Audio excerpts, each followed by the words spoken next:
Bienvenue dans le flow de la vie. Je suis Sandy, coach de vie, maman de jumelles et allergique au bullshit. Alors ici, on va parler sans chichi, comme entre amis, de la vie, c'est haut, c'est bas, avec mon regard de coach. Mes clientes disent de moi que je suis un mix entre douceur et coup de pied aux fesses, alors compte sur moi pour ne pas passer par 4 chemins, mais toujours avec toute ma bienveillance. Pense à t'abonner au podcast, à le noter avec 5 étoiles s'il te plaît et à le partager à quelqu'un qui en aurait besoin.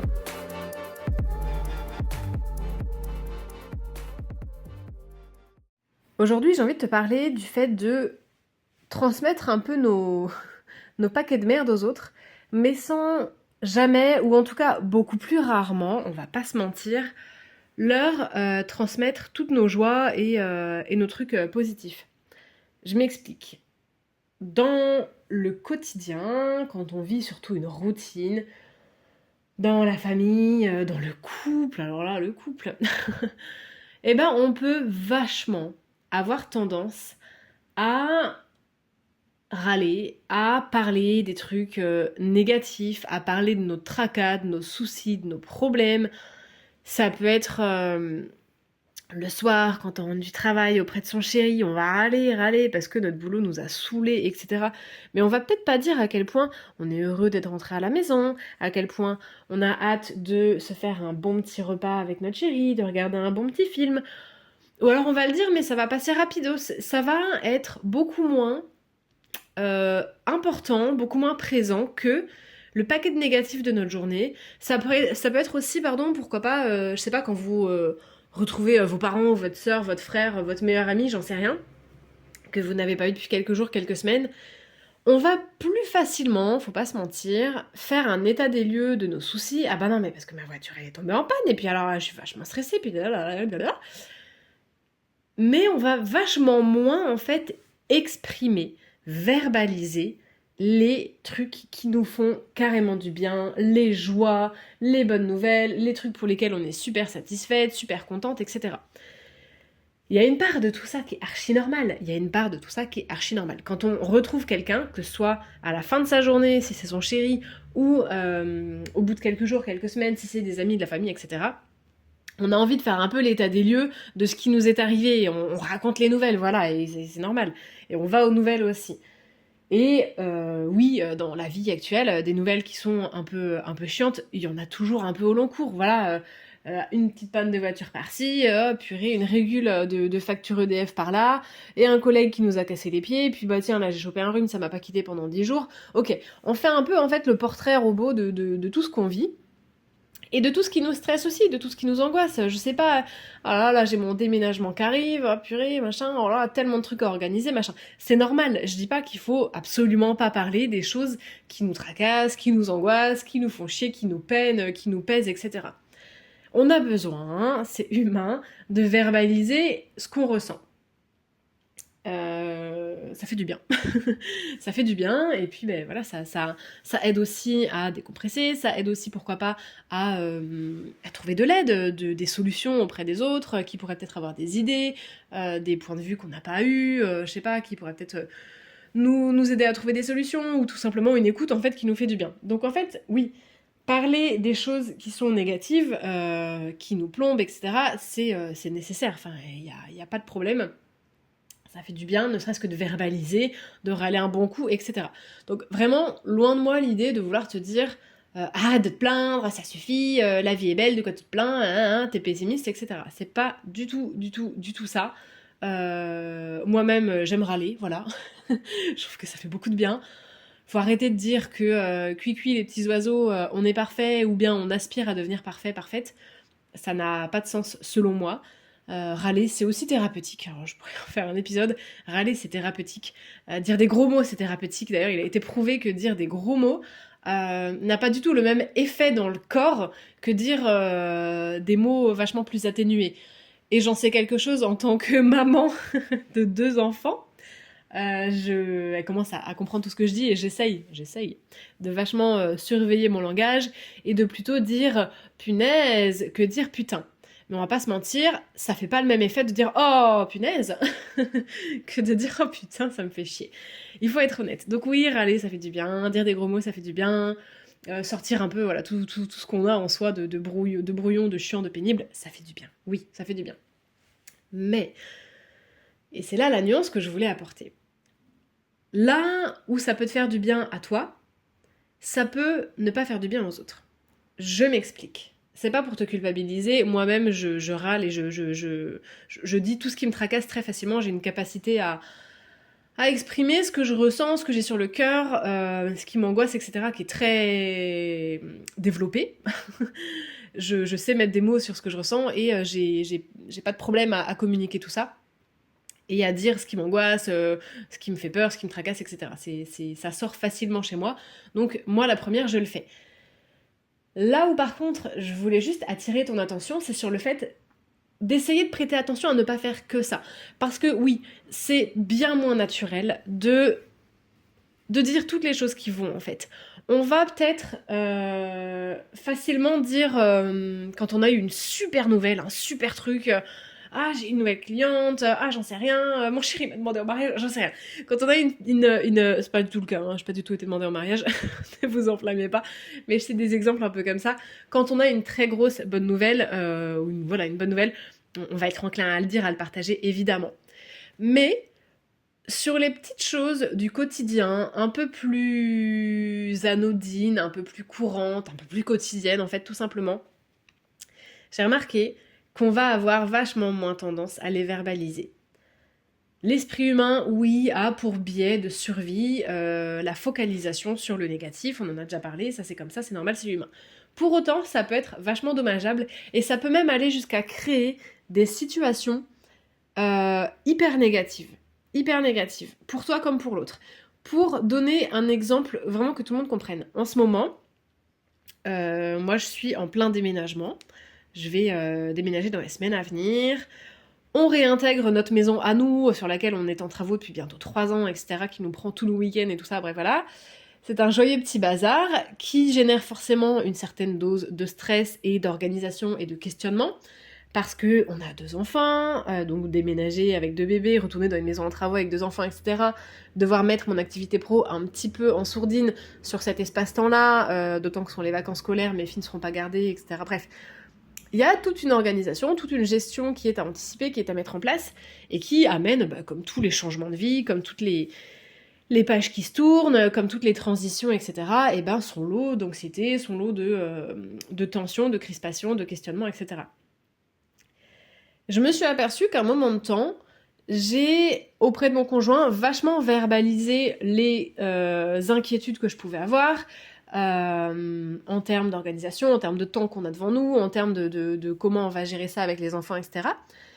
Mais je ne verbalisais pas le fait que j'étais vraiment hyper contente de rendre cette maison dans laquelle on est actuellement, de revenir chez nous, dans notre maison à nous, d'avoir un été avec mes filles, parce que voilà, un été où elles sont si petites, ça ne reviendra pas, hein, le temps va de l'avant mais jamais de l'arrière. Donc je suis hyper contente en fait d'avoir cet espace-là où je vais pouvoir ralentir avec mes enfants, retourner chez nous, dans notre maison dans laquelle on met tout notre cœur sur ces travaux, qu'on met tout notre cœur à rénover, notre petit nid qu'on construit, à la campagne, en plein été, au soleil, ça va être bien, enfin bref. Je suis vachement heureuse de ça. Mais je le verbalisais pas du tout à mon conjoint. Pourquoi ? Parce que cette joie-là est bien présente, mais était un petit peu tamisée dans mon esprit par les inquiétudes que je nourrissais au sujet de l'organisation, de comment on va faire, du temps que ça va nous prendre, de toutes les tâches qu'il y a à accomplir avant de pouvoir déménager, le ménage, des petites rénovations à droite à gauche de la maison courante, l'état des lieux, etc. Bref.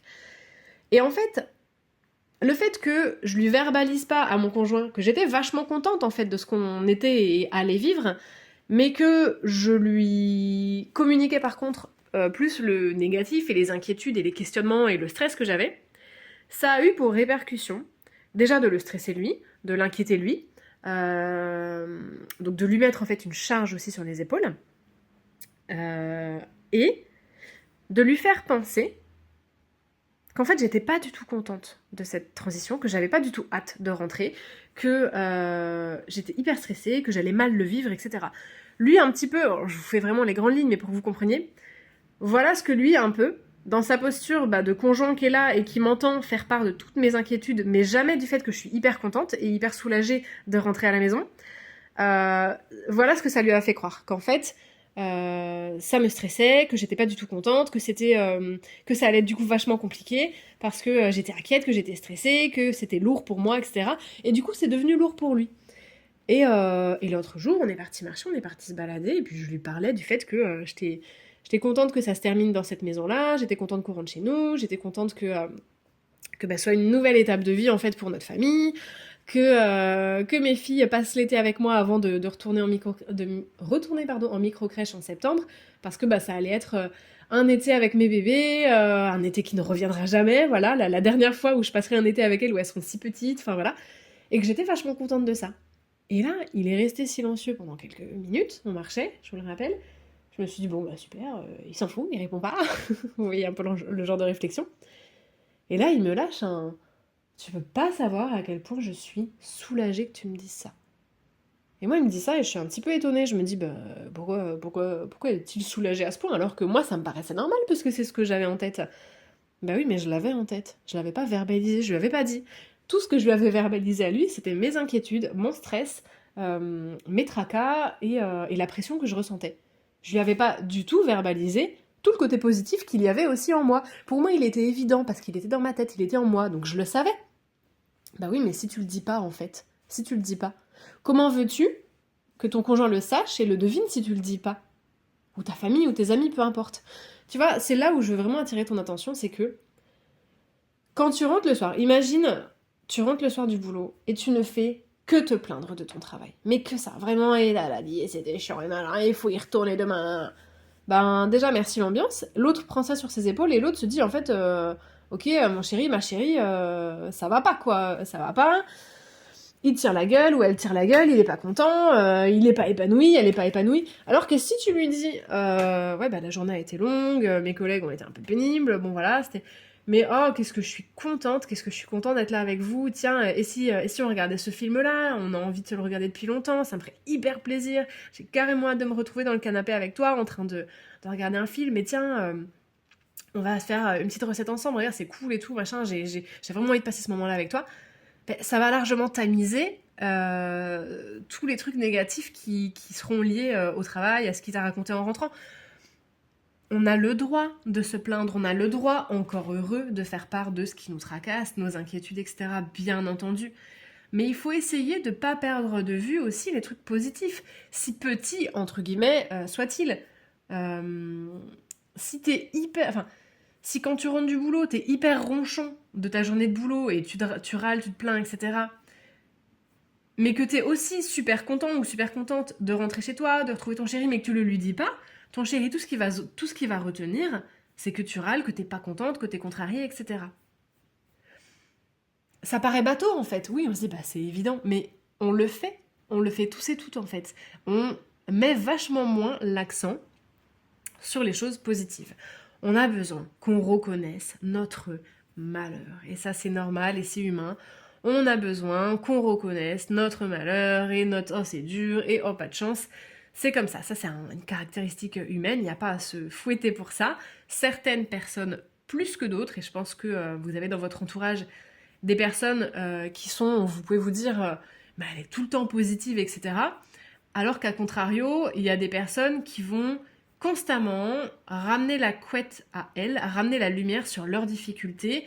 Vous allez dire, oh j'ai eu un rhume, oh bah attends parce que moi j'ai eu ça, et puis j'ai eu ça, et blablabla. Ah bah je suis fatiguée parce que là mes filles dorment pas depuis des mois. Ah bah non mais parce que attends mais moi je suis fatiguée, j'ai eu ça et j'ai... Bon, il y a des personnes, je pense que vous voyez un peu, vous devez avoir quelqu'un de votre entourage en tête quand je dis ça. Il y a des personnes qui vont avoir une plus grande propension, c'est vrai, à mettre en avant le négatif de leur vie, alors qu'il y a d'autres personnes qui au contraire vont être plus résilientes et mettre un peu plus la lumière et l'accent sur les trucs positifs. Il y a des difficultés, mais on se laisse pas abattre, et puis voilà. Ah voilà, il y a des degrés différents, mais de manière générale, l'être humain est conçu pour, de toute façon, voir et retenir davantage le négatif, c'est une question de survie. Maintenant, il est vrai qu'il y a des degrés. Il y a des personnes qui ont des propensions différentes dans un sens ou dans l'autre, dans un extrême ou dans l'autre. Ce que je voulais juste vraiment te rappeler, et c'était une toute petite piqûre de rappel, ça va pas être un épisode hyper long, c'est d'essayer de prêter attention à ne pas communiquer que le négatif, Ouais, t'as des trucs sur le cœur, t'en as gros sur la patate, t'as besoin de les dire à ta famille, à ta mère, à tes parents, à ta soeur, à ton frère, à ta meilleure pote, qui sais-je, à ton cousin, ou je ne sais pas. C'est normal, pas de soucis, c'est normal, on a tous besoin. Mais attention, d'une part, à pas rester coincé dedans, à pas faire le disque rayé, à rester répéter tout le temps les mêmes trucs tous les jours.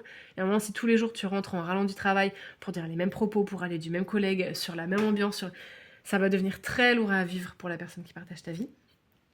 Là, c'est peut-être à toi d'aller un petit peu regarder quels sont tes leviers à ce niveau-là. Mais surtout, au-delà de ne pas rester coincé dans le négatif, n'hésite pas à communiquer le positif.